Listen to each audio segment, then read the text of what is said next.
ಯಾರೋ ಕೇಳಿದ್ರು, ಅಮ್ಮ ಒಂದು ಸಾಲ ಹೇಳಿ ನನ್ನ ದುಃಖ ಖುಷಿ ಆಗಬೇಕು ಅಂಥದ್ದು ಒಂದು ಸಾಲು ಹೇಳಿ. ಅಮ್ಮ ಅದೇ ಸಾಲು ಸಂತೋಷದಲ್ಲಿರೋರಿಗೆ ಕೆಲವು ಸತಿ ದುಃಖ ಆಗ್ಬಿಡುತ್ತಲ್ಲ.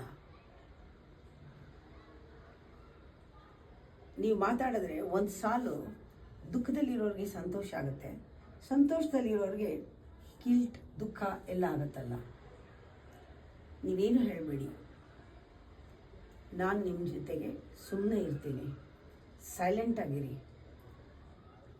ಸುಖ ದುಃಖ ಎರಡೂ ಬಂದು ಹೋಗೋದು.